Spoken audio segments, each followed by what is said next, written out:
Quantos creem nisso?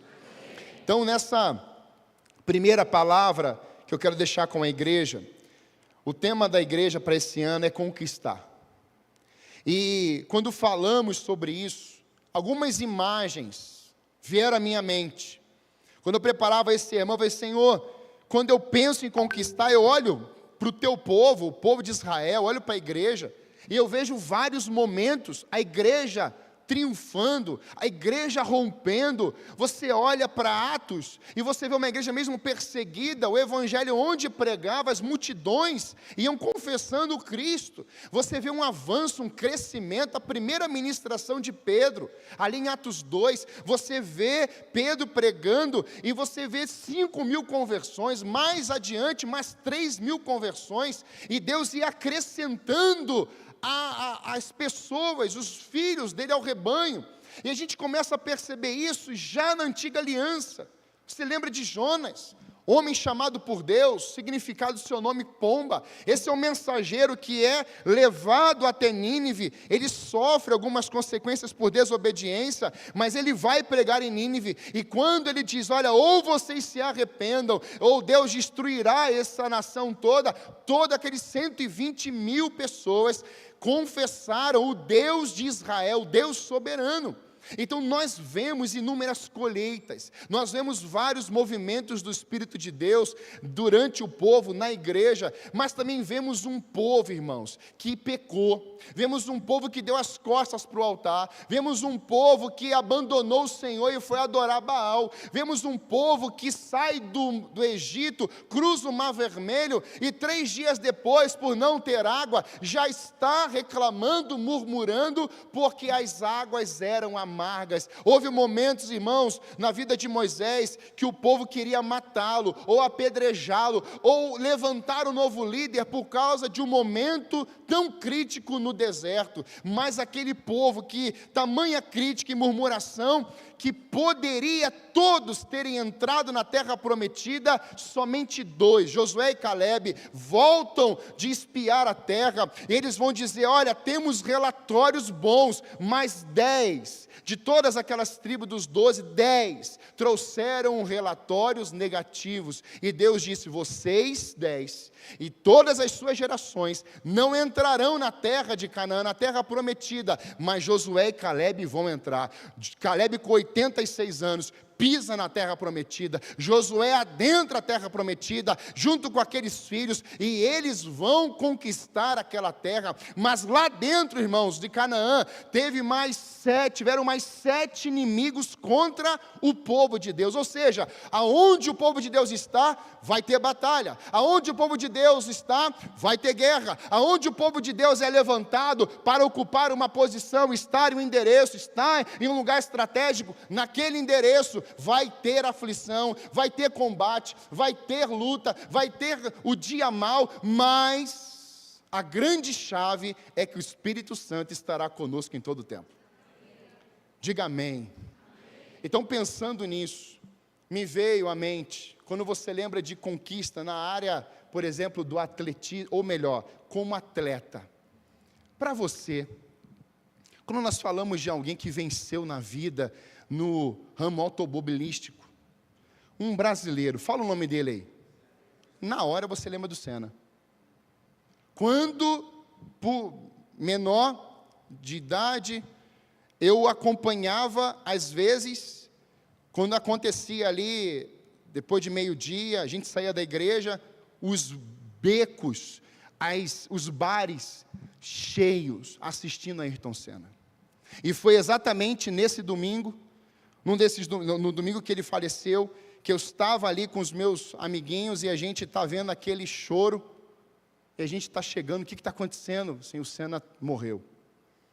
Quando você lembra dele, você começa a perceber um vencedor, bandeirada, e ele cruzava, o Brasil gritava, ovacionava Senna. Depois de um tempo tão desafiador politicamente falando, Senna vai trazer um pouco dessa alegria. Então você percebe que ele foi aquele que conquistou, mas poucos lembram ou conhecem a história dele. os impactos com Alan Prost, os impactos com outros corredores, até com brasileiros. Você tem dificuldade de lembrar e de perceber os impactos dele como filho, com um pai, de uma casa, mas você vê Senna conquistando, avançando, você vê ele rompendo em tantas áreas. Você pode ir para as outras áreas, por exemplo, com o Pelé, um homem que ganhou as Copas do Mundo, considerado o homem que parou uma guerra. Esse homem, ele, mesmo com 17 anos, ele chega a uma Copa do Mundo e você vê a trajetória dele, um homem vencedor, conquistou tantos troféus, tantas medalhas, conquistou na área do esporte, no futebol, mas você começa a pensar também na área financeira. Você olha para Elon Musk, o homem mais rico do mundo, e você fala assim, meu Deus, esse homem, ele é trilionário? Quanto dinheiro esse homem tem? Mas as pessoas esquecem do percurso, do trajeto. E aí você começa a olhar mais ainda, e você vê o Steve Jobs. O Steve Jobs é um homem da tecnologia.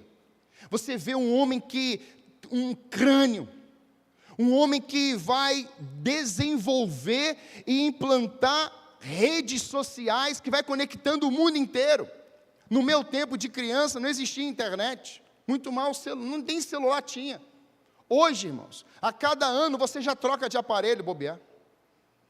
Se o aparelho quebra, você parcela. A tecnologia veio com muita força. Você vê pessoas que conquistaram, pessoas que chegaram a um nível. Só que hoje, eu quero pensar com você, não somente no desenvolver de uma trajetória para uma conquista, mas eu quero te dizer nessa noite, de que durante muito tempo, a igreja, o povo, a família, parou de combater, de enfrentar, de querer chegar a um destino, aonde Deus tinha planejado por causa dos desertos da vida.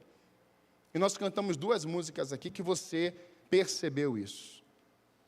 Por isso eu queria que você abrisse a sua Bíblia comigo em Mateus capítulo 4. Mateus 4, de 1 a 11.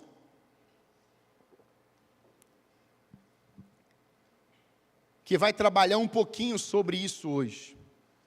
Pessoas que batalham, elas certamente poderão chegar, ou melhor, certamente vão chegar a essa conquista, porque se empenharam, estudaram, alguns estudam 4, 10, 20 anos, ocupam posições, no Brasil ou talvez fora, mas eu quero trazer a você um ambiente espiritual. Diga comigo assim, um ambiente espiritual. Irmãos, muitos vão vencer na vida, muitos vão passar por dias de lutas, vão estudar, vão trabalhar, alguns vão crescer os degraus no ramo profissional, mas hoje eu quero trazer uma visão para a igreja, que é startar esse tema do ano do conquistar, que se nós não formos de fato preparados, ou não estivermos no lugar, no ambiente que o Espírito quer nos levar, poderemos parar no meio do caminho, poderemos desistir facilmente, porque no finalzinho de 24, as pessoas vão fazendo suas listas, suas metas, seus alvos, e não tem nada de errado nisso. Tem muitas pessoas que ao virar o ano, começam a ler Gênesis, e é o livro que elas mais leram, porque foi o que elas começaram e pararam. Tem muitas pessoas que começam pelo Evangelho de Mateus, mas não conhecem quase nada sobre Marcos, sobre João, sobre Lucas, sobre Atos. Por quê? Porque começamos, mas não chegamos até o final. Então, há muitas vezes no coração da igreja o âmbito, o desejo de começarmos bem, mas muitas vezes terminamos mal. E é isso que eu quero trazer para a igreja, para startar essa visão. Jesus Cristo começou bem, andou muito bem e terminou de um jeito ainda melhor. Glória a Deus. Mateus 4, a partir do verso 1, muito conhecido, diz assim: em seguida, Jesus foi conduzido pelo Espírito ao deserto. Diga comigo, pelo Espírito ao deserto. E para que ele vai para o deserto? Presta atenção, esse para aqui envolve um propósito. Para ser tentado pelo diabo. Depois de passar 40 dias e 40 noites sem comer, teve fome. O tentador veio e lhe disse: se você é o Filho de Deus, ordene que estas pedras se transformem em pães. Jesus, porém, respondeu: as Escrituras dizem, ou está escrito, uma pessoa não vive só de pão, mas de toda a palavra que vem da boca de Deus. Então o diabo o levou à cidade santa, até o ponto mais alto do templo, e disse: se você é o Filho de Deus, salte daqui, pois as Escrituras dizem, ele ordenará a seus anjos que o protejam. Parênteses aqui. Quem está lendo a Bíblia para Jesus? Diga, diabo. Então o diabo conhece a Bíblia sim ou não? Ele só deturpa a verdade, mas ele conhece. Ele ordena a seus anjos que o protejam. Eles o sustentarão com as mãos, para que não machuquem o pé em alguma pedra. Jesus respondeu: as Escrituras também dizem, não ponha à prova o Senhor, o seu Deus. Em seguida, o diabo o levou até um monte muito alto, e lhe mostrou todos os reinos do mundo, e sua glória. Eu lhe darei tudo isto, declarou, basta ajoelhar-se e adorar-me. Saia daqui, Satanás, disse Jesus, pois as Escrituras também dizem, adore o Senhor, o seu Deus, e sirva somente a Ele. Então o diabo foi embora, e anjos vieram e serviram Jesus. Amém? Eu olho para esse texto, eu percebo que, momentos antes, Jesus Cristo tinha sido batizado no Rio Jordão por João Batista. É interessante porque Jesus Cristo vai até João Batista e diz, hoje você vai me batizar. João Batista diz, não, eu não sou digno nem de tirar as sandálias. E Jesus disse, olha, você precisa me batizar para que se cumpra a justiça. Ou seja, é necessário, tem que acontecer, está no roteiro de Deus. Eu preciso passar por isso. E Jesus Cristo, ele vai até o Jordão e ali, publicamente, todos viram claramente o batismo de Jesus. E após ele sair das águas, o texto diz que os céus são abertos, o Espírito Santo repousa sobre ele, cumprindo a profecia de Isaías, e o Pai disse, este é o meu Filho amado e nele tenho prazer. Aqui, irmãos, mostra para nós o encontro da Trindade, Deus Pai, Deus Filho e Deus Espírito Santo. E é aqui, foi neste momento que Cristo não vai começar o seu ministério público. Preste bem atenção nisso. Você olha para um Cristo que não começou o ministério público simplesmente porque era Jesus. Ele começou o seu ministério público após ser cheio do Espírito, e ele começa o seu ministério após ele passar por um deserto. Nós queremos conquistar, mas muitas vezes queremos conquistar sem que o Espírito nos possua plenamente, só uma parte, ou não queremos enfrentar as crises ou os desertos da vida. E essa história, esse contexto, esse momento nos mostra algo marcante para a igreja nesses dias. Cristo não somente foi batizado, foi cheio, e Cristo agora, ao sair desse ambiente ali do Jordão, imediatamente o Espírito Santo de Deus, que agora estava sobre ele, vai levar Jesus para um lugar ou para um deserto. Deixa eu fazer uma pergunta. Você gostaria de ser guiado pelo Espírito Santo a um deserto? Pensa agora, só para você responder, só pensa. Pastor, o ano é de conquista, e o senhor está mandando a gente para um deserto? Vamos pensar um pouquinho sobre isso, amados. Porque quando eu meditava nesse texto, o Espírito Santo ministrava muito em mim. Como igreja de Jesus, meu filho, sabemos que a igreja tem opositores e inimigos. O Espírito falava isso no meu coração. Suas estratégias têm como finalidade interromper os planos de Deus, aniquilar os propósitos e paralisar a mensagem do Evangelho de geração em geração. Com isso, necessitamos olhar para Jesus, seguir os seus ensinamentos e sermos formados pelo Espírito Santo em conquistadores desta geração. Quantos desejam isso? Foi isso que o Espírito ministrou.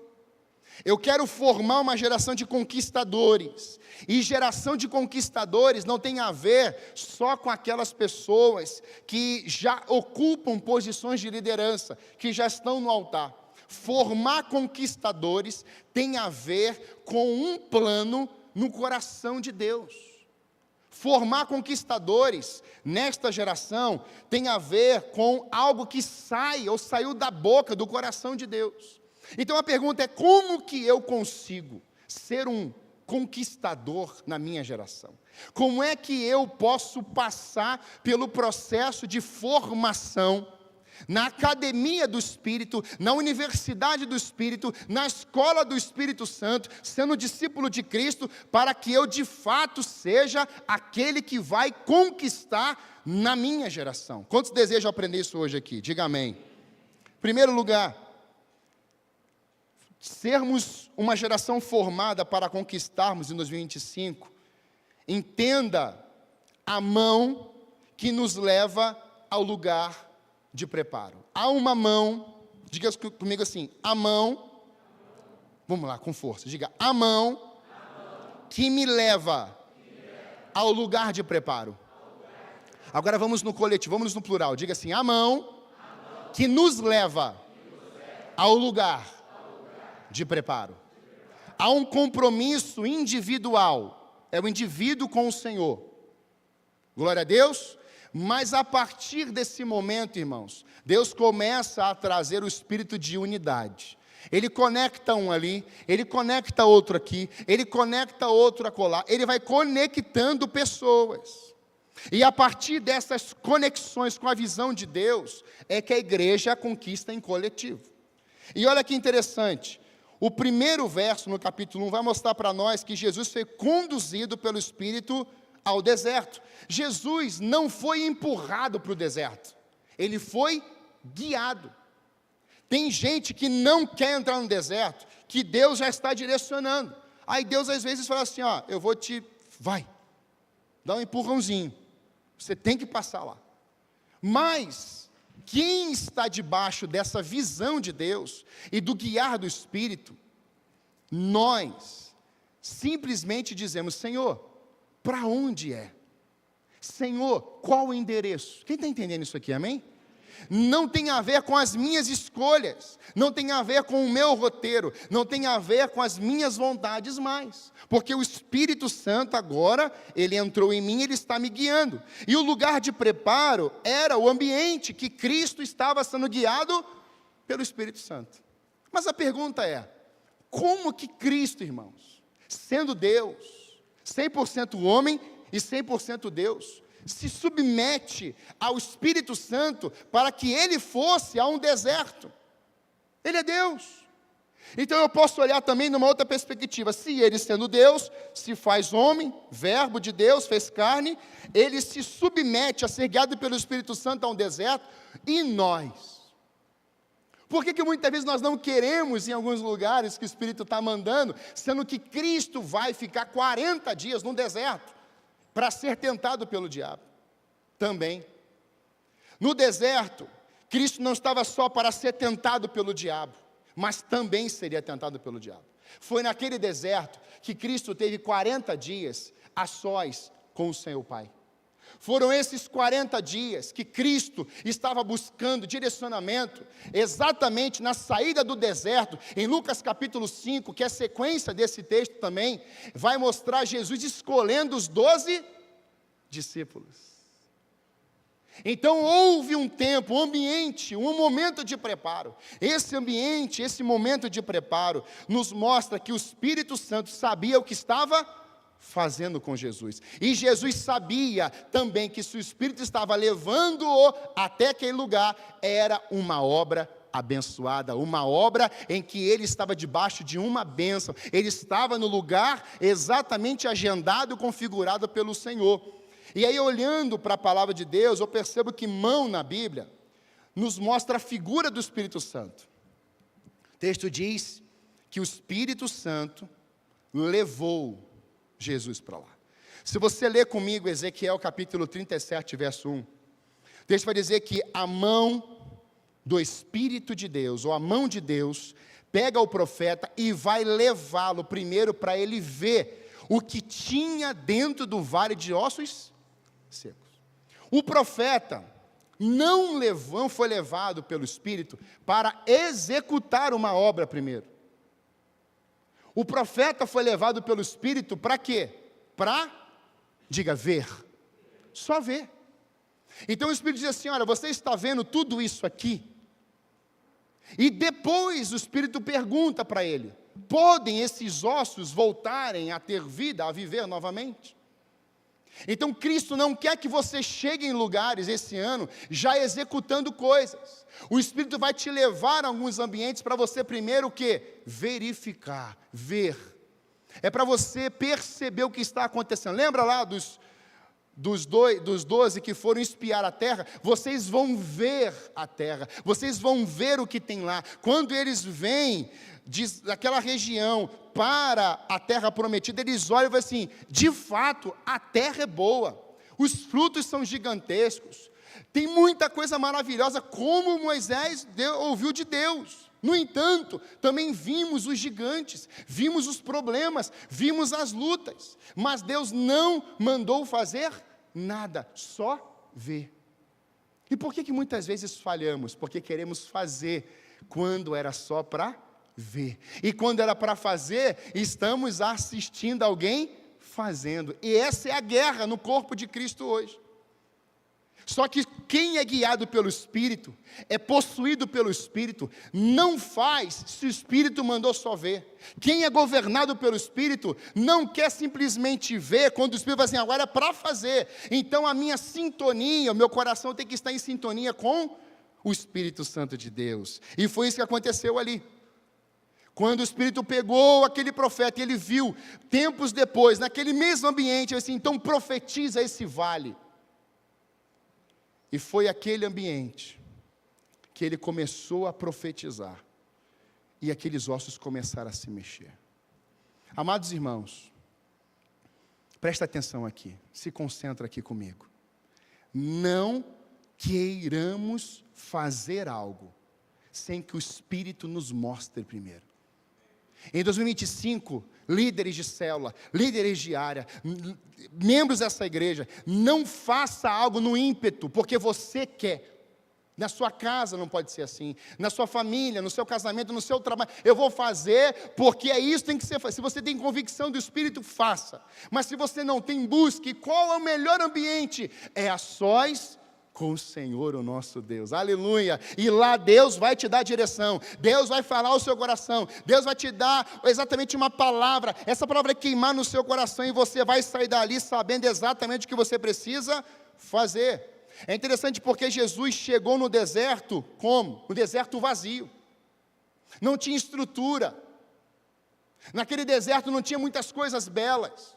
Jesus foi conduzido, levado, guiado, e aqui é muito interessante, porque é Cristo que é levado para um lugar impróprio, do mesmo jeito que ele nasceu, uma estrebaria, um lugar estranho, um lugar sem muito mérito, um lugar sem glamour, mas o Espírito de Deus estava guiando exatamente José, Maria, Jesus Cristo a ser gerado ali, a nascer naquele lugar. Irmãos queridos, Deus vai nos levar a lugares onde Ele está gerando algo dentro de nós, e nós não esperamos que aquele lugar seja algo exponencial, poderoso, com tantas estruturas, como um palácio. Não importa se é no meio do povão, ou se é lá no palácio, se Deus te colocar naquele lugar, creia, é lá que vão se manifestar as maravilhas de Deus, pode crer nisso, vai ser lá nesse endereço.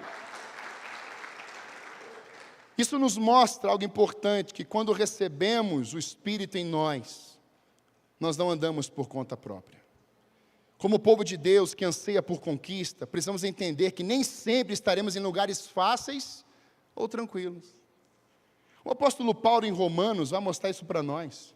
O que quero fazer, eu faço. O que eu não tenho que fazer, eu faço.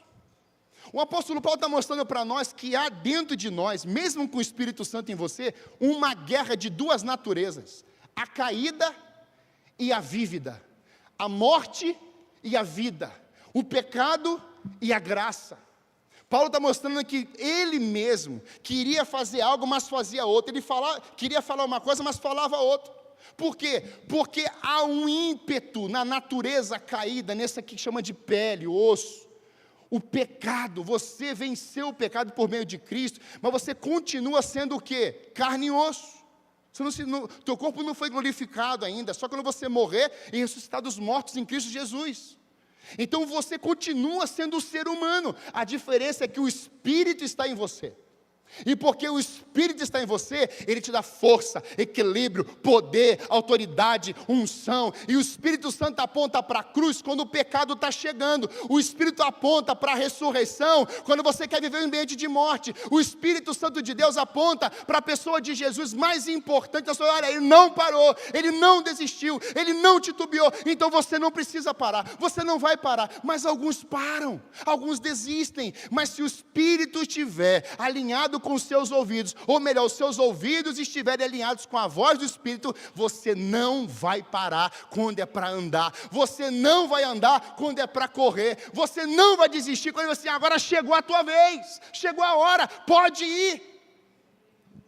Eu olho para isso e eu percebo que os verdadeiros conquistadores são filhos de Deus, e Paulo fala em Romanos 8, que os filhos são guiados pelo... Aí nós vamos ter que decidir, ou seremos criatura, velha vida, ou seremos filhos. Quem quer ser filho aqui? Quem já é filho, dá um glória a Deus bem alto. Você é filho, e quem é filho carrega o privilégio de carregar a unção, a presença de Jesus Cristo de Nazaré. O deserto para o qual Jesus foi levado, não era só um ambiente literal, também era. Mas lá no ambiente literal, o diabo em alguns momentos fez com que aquele ambiente fosse plenamente espiritual. Eu vou te mostrar isso. Paulo, ele foi, como eu disse, arrebatado ao céu. João foi arrebatado ao céu. Paulo vai subir ao terceiro céu. Isso não foi literal. Quando João está na ilha de Patmos, o Espírito Santo o leva até a sala do trono em Apocalipse 4. Isso não foi literal, foi um arrebatamento em espírito. Era um êxtase espiritual. Ele não foi andando, subindo uma escada e vendo tudo, não. Então, quando nós estamos em desertos, preparados por Deus, há nesses lugares ambientes físicos, mas também ambientes espirituais. Plenamente espirituais. E sabe... Jesus é levado a esse deserto literal. Era um ambiente. Aquele lugar, irmãos, era um lugar em que Jesus estaria andando fisicamente. Ele estaria sentindo nas emoções coisas. Ele estaria ouvindo a tentação, as tentações. Ele estava ali também como homem. Mas ao mesmo tempo que ele estava ali como homem, algo, ou melhor, alguém estava dentro dele, dando força naquele trajeto, naquele percurso. E é isso que faz toda a diferença. Entenda que o Espírito Santo está nos levando para um ano de conquista, diga amém. E para conquistar, Ele está nos guiando também para desertos na vida. Jesus passou tudo aquilo no deserto, e aí a gente pode pensar algumas questões como resposta, perguntas e respostas. Quem aqui em 2025 quer enfrentar uma grande crise? Dá um glória a Deus aí. Amém. Agora eu vou refazer a pergunta. Se o Espírito Santo decidiu te levar para um ambiente de crise em 2025, você vai sim ou não? Diga amém. Assim seja.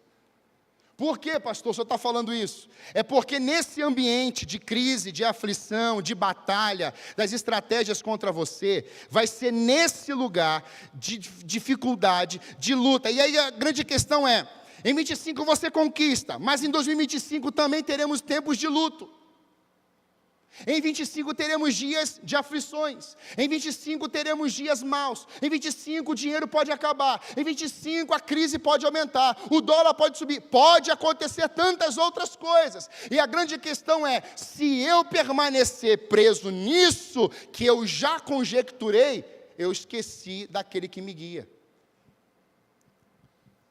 Irmãos, É tão importante isso, que eu ouvi um testemunho de uma pessoa, dizendo assim: pastor, quando a gente estava vivendo aquela crise da pandemia, eu olhei, e ele era pastor de igreja, pastor, nossa receita caiu 40%. E eu estava nesse ambiente com ele, eu vivendo algo totalmente diferente como igreja naquele contexto. Disse, pastor, coisa pegou. E a gente teve que cortar, mandar a gente embora, fazer isso, fazer aquilo. E aí eu fiz uma pergunta, eu falei assim, meu amado, aí ele perguntou, como é que está lá? E eu falei assim, olha, era até difícil falar naquele momento, mas eu falei assim, olha, nesse quadro que nós estamos vivendo, nós precisamos demitir ninguém. A igreja cresceu online, a sede ainda estava com essa cobertura, nessa visão espiritual, no sentido de dar o sustento também. Olha, lá também ninguém foi mandado embora. A igreja foi sendo sustentada por Deus, a igreja foi ajudando outras congregações, e Deus operou maravilhas. E a crise, por que está acontecendo um cenário aqui, sendo que o Deus é o mesmo nos dois lugares? É porque a forma, grave bem isso, você olha para as famílias, pastor, aquela família lá está sempre sorrindo, aquela família está passando por uma crise financeira e eu não estou, a outra está bem financeiramente e eu não estou. É porque o modo como Deus lida e quer tratar é personalizado. Deus não vai tratar todo mundo do mesmo jeito, no sentido de lapidação, purificação, não, irmãos. Deus olha e vai assim, ó, eu vou tratar o Johnny do meu jeito, é o processo que eu tenho para ele. O Michael já é de outro jeito, ambos são filhos, então o processo neles dois vai ser diferente. Deus não muda, mas Ele pode aplicar o ensinamento em mim de um jeito, com base nele, que no meu tratamento, que vai ser diferente no tratar da outra pessoa. E aqui, olhando para isso, eu percebo que, mesmo que a gente venha passar por isso em 25, amados, o Espírito Santo não nos deixará sozinhos no meio do deserto, porque Ele vai sempre estar conosco lá. Esses desertos circunstanciais, o personagem que passou por cenários de provas no Antigo Testamento, eu olho para a vida de José e eu percebo isso. Quem iria apostar na vida de José? Meu Deus, o camarada é vendido, traído pelos irmãos, o cara é comprado, é agora dentro da casa de Potifar, agora a mulher diz que deu em cima, não deu, agora ele é preso. Ou seja, você vai olhando um cenário e vai assim, minhas fichas nessa pessoa não dá. Não tem como a gente planejar ou investir em alguém que está sofrendo ano após ano, injustiças, só que Deus não estava simplesmente com José ali, Deus já estava com ele lá, na posição de governador do Egito, aleluia! Deus vai estar com você nessa batalha, você não vai estar sozinho, mas Deus também já está lá no final, Deus já está lá na posição que Ele já escolheu para você. A questão toda é, José, você acha uma murmuração dele no Egito, ou durante o seu percurso? Nenhuma. E lá em Gênesis capítulo 41, o faraó vai testemunhar algo a respeito que eu quero declarar sobre a sua vida. No final de 2025, você fala assim com a sua mão, no final de 25, os testemunhos a nosso respeito vão ser, sabe quais? Será que nós vamos encontrar alguém, como este homem, esta mulher, que carregam o Espírito Divino. Você no final de 25 vai ouvir testemunhos de uma pessoa, de um membro da família, de alguém na rua, de alguém no trabalho, assim, você carrega o Espírito Divino. Você não parou quando a tua família te traiu, você não parou quando foi injustiçado ou preso, você não parou quando as coisas estavam tenebrosas naquele cárcere, você não parou diante do laudo médico, você não parou diante do câncer, você não parou diante do dia mau, você não parou quando as coisas estavam um caos, você prosseguiu, e porque você prosseguiu, eu também não esqueci de você. Agora o testemunho é, pode haver alguém que carrega o Espírito Divino como esse homem, você vai ver isso em nome de Jesus, você não vai parar. A evidência de quem eu sou, não está na expectativa do outro, mas está na expectativa do próprio Deus, e eu entregar aquilo que Ele disse. Irmãos, se a gente caminhar na expectativa do outro, a gente está lascado. Agora, você tem que caminhar na expectativa e no propósito que Deus tem a teu respeito.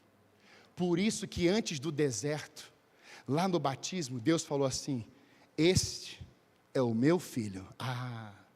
Isso fez toda a diferença. Porque foi essa frase que Jesus não precisava ouvir, mas ele ouviu da boca do Pai, que vai ser a frase que trouxe a ele ainda mais a afirmação da identidade. Diga comigo assim, a identidade da minha vida sai da boca do Pai. E olha só o trajeto. Pastor, quero vencer, quero conquistar esse ano. Amém, eu também quero. Mas entenda, em segundo lugar, que no tempo de preparo, as iscas que chegam necessitam ser confrontadas com a palavra de Deus. Quem foi que disse que Jesus era filho? Deus. Este é o meu filho. Essa frase está dentro de Cristo. E Cristo está andando no deserto com o Espírito Santo, e essa frase está queimando. O Pai disse que eu sou filho. Você vai andar em 2025 em vários lugares, amados. E você tem que estar com essa frase de Deus e o Espírito gerando em você: eu sou filho, eu estou no trabalho, mas eu sou filho, eu estou passando essa crise, mas eu sou filho, eu estou nesse deserto, mas eu sou filho, e quem é filho é herdeiro de Deus e co-herdeiro em Cristo Jesus, aleluia! Então não é o lugar que vai te mudar, mesmo numa fornalha, mesmo diante da cova dos leões, é lá, irmãos, que Deus vai mandar leão fazer jejum, meu Deus do céu. Por que Ele faz isso?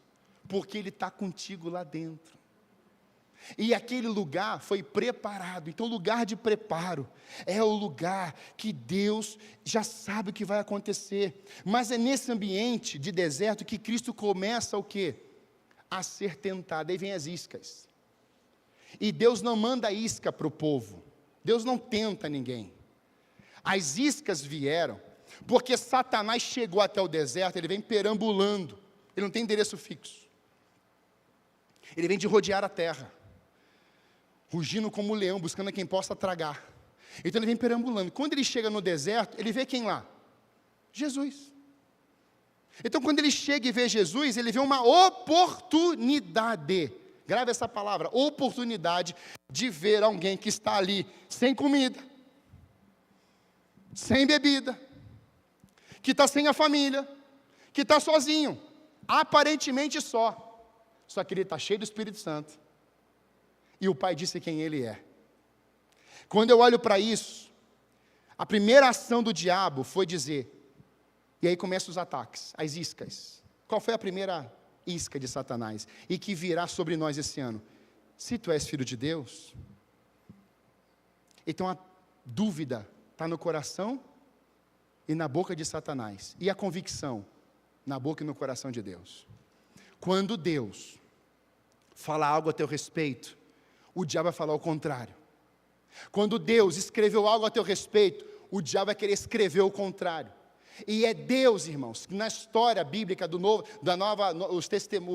Testamento, os Evangelhos, que é Cristo que vai mudar os roteiros das pessoas. Está o gadareno. Cristo vem, entra ali em Gadara, entra no cemitério e transforma aquele homem em um missionário. É Cristo que chega no tanque de Betesda, ali preso há 40 anos quase, e Cristo faz aquele homem andar. É o cego de nascença, é o cego que passou a ficar cego depois de um tempo, depois de nascido. Ou seja, Cristo veio na terra, ele foi mudando roteiros, mudando realidades, mas tudo aquilo que estava acontecendo de caos ou do levantar do diabo não transformou e não mudou a essência de Jesus. Enquanto ele recebia a glória, ele estava tentando se esconder. E quando ele estava sendo perseguido, ele dizia: eu vou cumprir a vontade do meu Pai. Então quando a igreja foi elogiada em 25, comece a fugir desses elogios e vai para o altar. Quando você começar a ser perseguido, não sai dali. Diga: eu aqui sou um bem-aventurado, porque bem-aventurados são aqueles que são perseguidos. Aleluia! Agora, quando a gente é elogiado, você viu aqui em cima? A honra. A gente fica assim, né? E quando a perseguição chegar, Michael? E quando começar a tacar ovo na gente? E quando começar a apontar o dedo? O que a gente vai fazer? Quando começar a perseguir? Jesus Cristo estava no deserto lutando contra o Belial, o Satanás, aquele que é o enganador, é o estrategista mor para o mal, é para aniquilar tua família, é para colocar o adolescente preso em vício de pornografia, é para aniquilar o sacerdote preso em pornografia, é para pegar a mulher e começar a fazer um monte de coisa, perder o senso de missão na casa, no trabalho, na igreja, é fazer com que a família seja desconfigurada. Esse é o maior trabalho dele. Prova disso, Jardim do Éden. A isca dele, irmãos, não veio primeiro se você pode fazer algo, não é se tu és o filho. Então a maior dúvida para o diabo gerar em nós é dizer, se tu és o filho. Não, eu quero conquistar, mas a pergunta dele virá, tu és o filho mesmo? Você é filho mesmo de Deus? É interessante porque o diabo ele vai oferecendo algumas coisas para Jesus.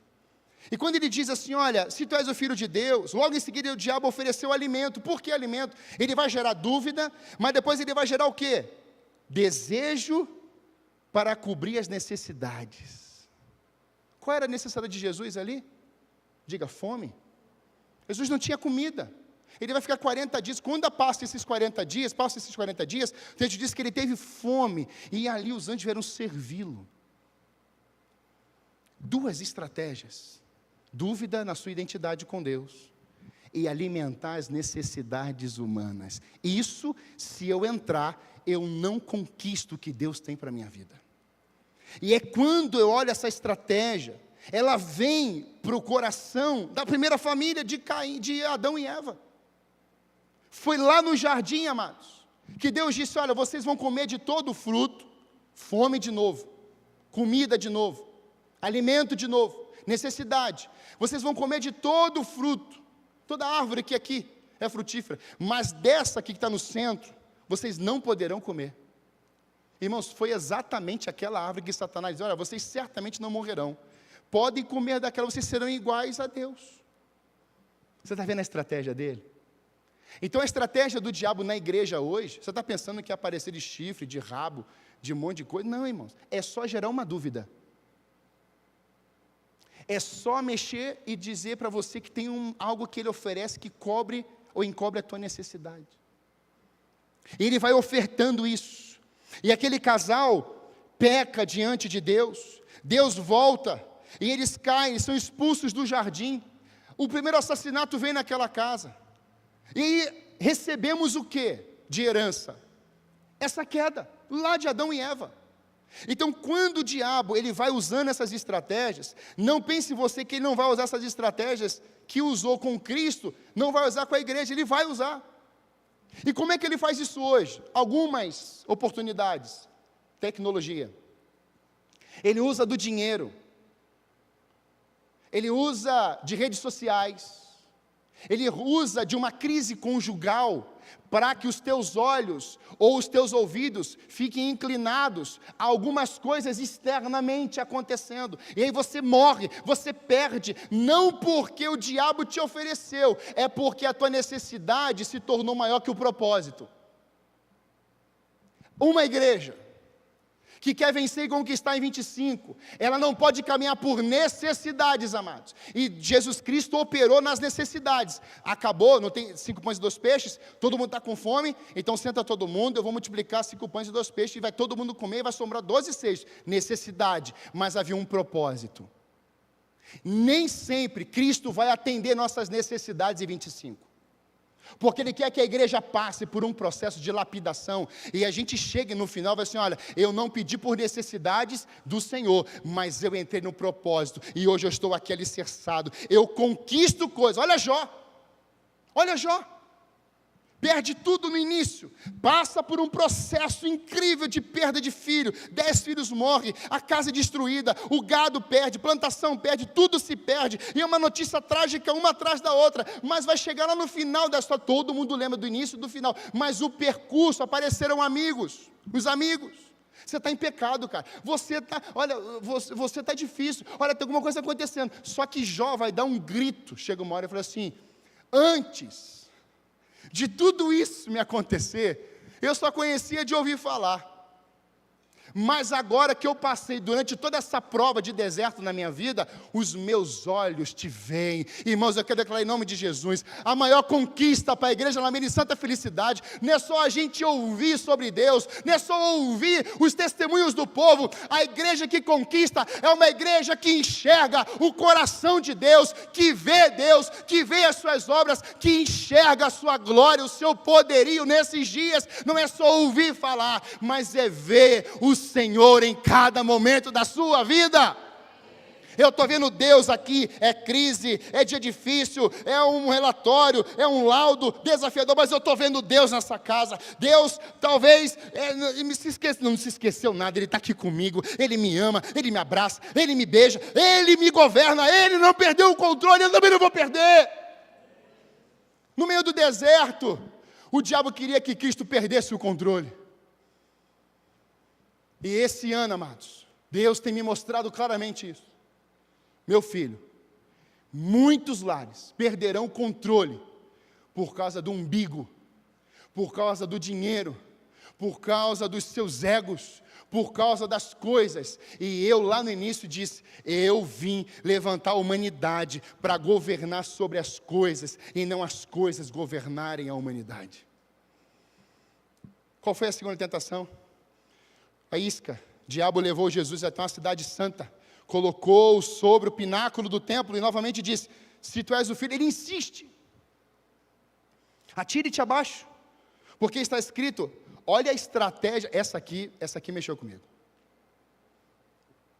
olha a estratégia do diabo, se tu és o filho de Deus, atira-te abaixo, porque está escrito, aos seus anjos ordenará o teu respeito que te guardem. Ele cita o Salmo 91. O diabo está lendo a Bíblia para Cristo. Pode um negócio desse? Não é chocante para você? Só que quando o diabo está falando a Bíblia, ele está com a Bíblia na mão, que é a palavra de Deus.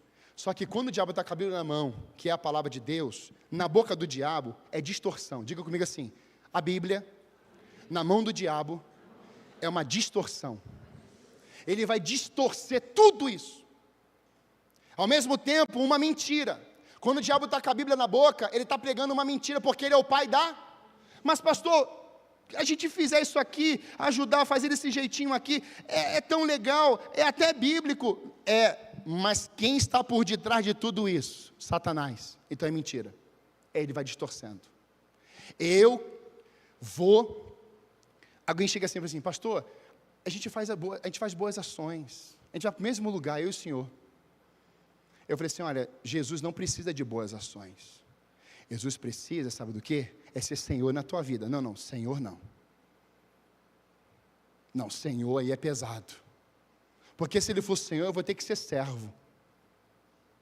E servo não tem mais opção.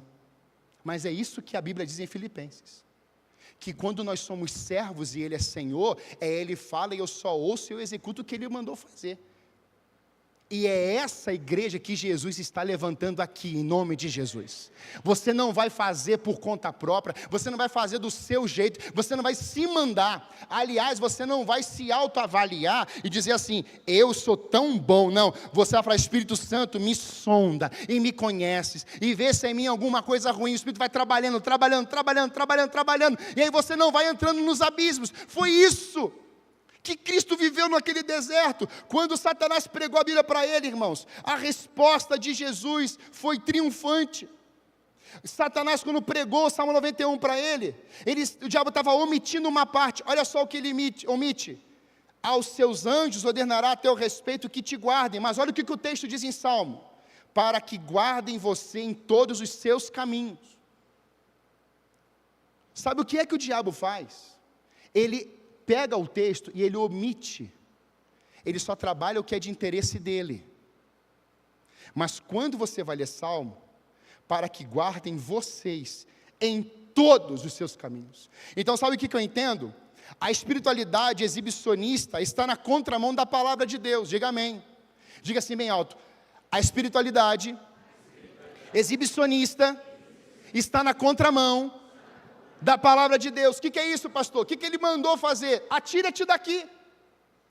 do pináculo, daquele ambiente lá de cima, joga. Aí tem gente que está entrando no monte da aventura. Eu vou fazer, eu vou pular, eu vou fazer. Deus vai me segurar, Ele vai mandar os anjos. Eu vou fazer isso aqui, eu vou agir desse jeito. Eu vou fazer um empréstimo, vou comprar aqui, vou entrar lá. E Deus vai me dar recurso no final do ano. Eu vou quitar todas as minhas dívidas. O nome disso é exibicionismo. Tem muita autoridade espiritual, entre aspas aqui, que está realizando um monte de exibição. E Deus fala assim, eu não estou nessa exibição aí. É a mesma coisa, irmãos. O diabo olhando e falou assim, dá o teu show aí, cara. Você é o cara. E quando você der o show, sabe o que vai acontecer? Ainda vem anjo te segurar.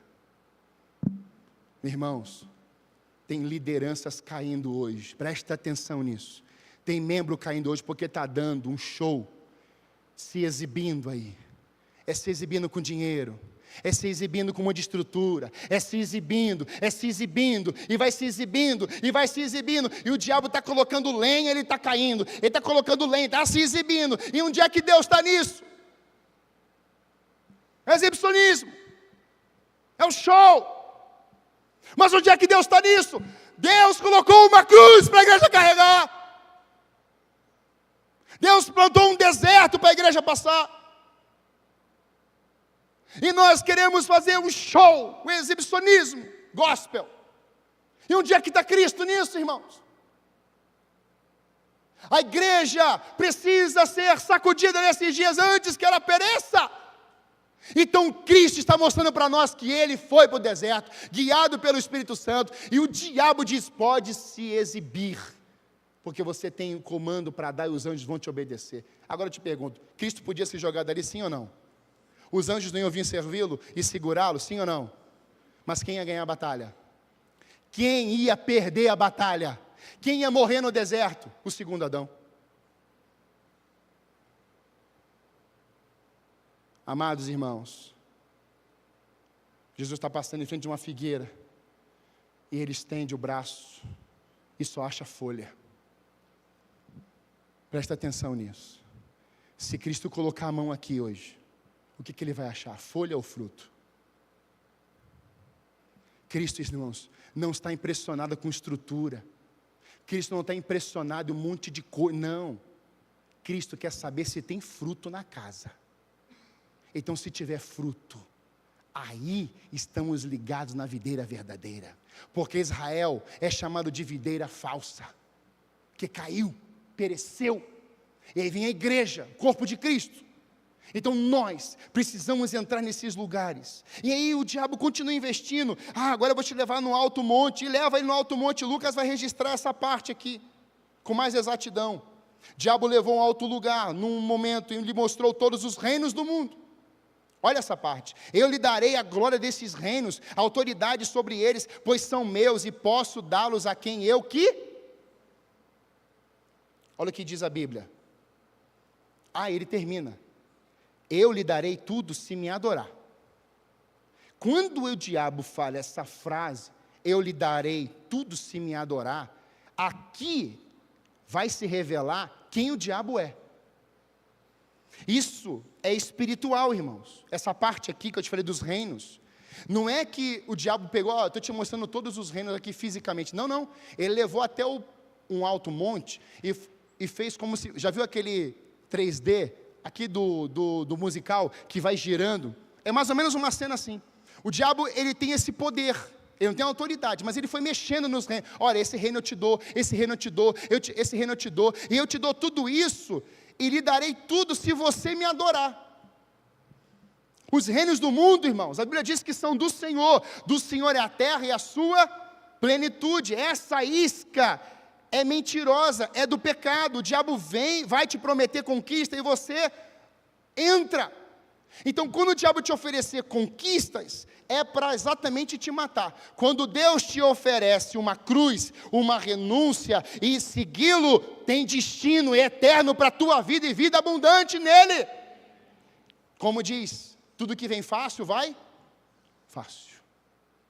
Pastor, o negócio lá já começou grande. O que começa grande é monstro. Lembra dos monstrinhos? Família de dinossauro? Bichinho já nasce grande, é monstro.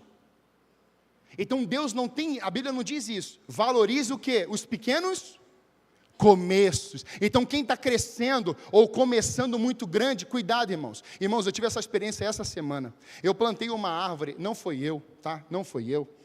Mas eu tinha um jardineiro anterior, e eu peguei uma árvore que o meu sogro me deu, a que o pai me deu, eu plantei. Está lá linda, está cheia de botão VC, vocês viram lá. A que eu plantei estava bonitinha lá.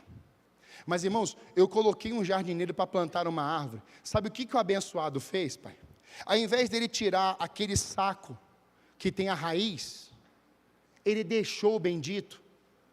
Irmãos, a gente está, quantos anos ali? Uns 2 anos, né, amor? Com aquela árvore. A bendita não cresce do jeito que é para crescer. Eu vejo as outras e falo assim, não, Deus colocou a mão, o negócio aqui é feio. E eu não entendi nada. Aí eu contratei, agora recentemente, um outro jardineiro, um senhorzinho, seu Nelson. E o seu Nelson vem e, na terceira vez que ele cortou a grama, ele falou assim, seu João, achei o problema dessa árvore aqui. Eu falei assim, o que o senhor achou? Sabe o que é que foi que fizeram aqui?